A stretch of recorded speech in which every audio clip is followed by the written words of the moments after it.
মুহাম্মদ রাসূলুল্লাহ সাল্লাল্লাহু আলাইহি ওয়াসাল্লামের জীবনে খুব কষ্টের দিন চলছিল। খাবার নেই, অর্থ নেই, অভাব অনটনের মধ্যে তিনি ধৈর্যের সাথে আল্লাহর উপর ভরসা করে দিন কাটাচ্ছিলেন। একদিন তিনি রোদে জ্বলন্ত পথে চলছিলেন, শরীরে ক্লান্তি, মুখে ক্ষুধার ছাপ। ঠিক সেই সময় তার চোখ পড়ল একটি সাইনবোর্ডে। সেখানে লেখা ছিল, যে কেউ আমার খেজুর বাগানে পানি দেবে তাকে আমি খেজুর দেব। এই লেখাটি পড়ে নবীজি রাসূলুল্লাহ সাল্লাল্লাহু আলাইহি ওয়াসাল্লাম কিছুটা আশার আলো পেলেন। তিনি ভাবলেন অন্তত পরিশ্রম করে হলেও খেজুর সংগ্রহ করতে পারবেন। তাই তিনি সেই ইহুদির বাড়ির দিকে রওনা হলেন। বাড়িতে পৌঁছে তিনি বিনয়ের সাথে বললেন, হে ইহুদি, আমি তোমার বাগানে কাজ করতে চাই। আমার কাছে কিছু খাবার নেই। যদি তুমি অনুমতি দাও আমি তোমার বাগানে পানি তুলব এবং তার বিনিময়ে খেজুর চাই। ইহুদি নিয়ে কোনো কাজই করতে পারবেন না, তাই চালাকি করে বলল, সেখানে একটি গভীর কূপ আছে, পানিটা অনেক নিচে থাকে, সেখান থেকে পানি তোলা ভীষণ কঠিন। তুমি কি পারবে?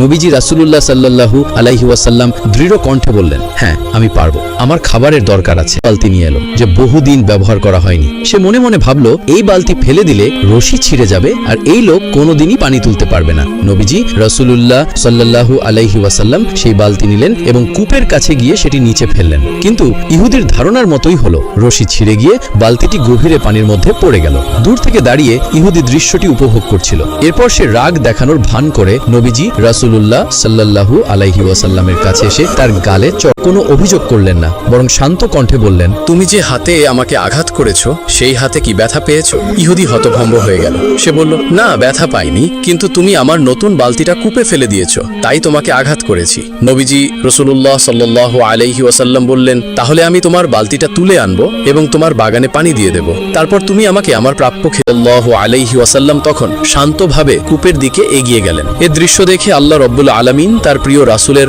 অবস্থা লক্ষ্য করলেন। সঙ্গে সঙ্গেই তিনি ফেরেশতা জিবরাইল আলাইহি ওয়াসাল্লামকে হুকুম দিলেন, হে জিবরাইল, দেখো আমার প্রিয় নবী কূপের কাছে যাচ্ছেন, তুমি তৎক্ষণাৎ কূপের পানি উপরে তুলে দাও আর সেই বালতিটি আমার বন্ধুর হাতে পৌঁছে দাও, যাতে আমার বন্ধু কষ্ট না পান, খালি হাতে না ফেরেন। জিবরাইল আলাইহি ওয়াসাল্লাম সাথে সাথে আল্লাহর আদেশ পালন করলেন। কূপের পানি ধীরে ধীরে উপরে উঠতে লাগলো আর বালতিটি নবীজি রাসূলুল্লাহ সাল্লাল্লাহু আলাইহি ওয়াসাল্লামের হাতে চলে এলো। নবীজি সাল্লাল্লাহু আলাইহি ওয়াসাল্লাম বালতি নিয়ে পানি তুললেন এবং ইহুদির বাগানে গিয়ে গাছগুলোতে পানি দিলেন। হাত দেওয়ার সাথে সাথে বালতিটি তার হাতে চলে আসলো। তখন ইহুদি মনে মনে ভাবতে লাগলো, আমার তো কূপের কোনো তলা নেই, সিঁড়ি নেই, এই লোক কিভাবে বালতিটি তুলতে পারলো? এই লোক কোনো সাধারণ লোক নয়। তখন বিশ্বনবী সেই খেজুর বাগানে পানি দিতে লাগলো। খেজুর বাগানে পানি দেওয়া শেষ হলে সেই ইহুদি ব্যক্তি বিশ্বনবীকে বাট্টি খেজুর দেয়। সেই খেজুরিগুলি নিয়ে বিশ্বনবী বাড়ি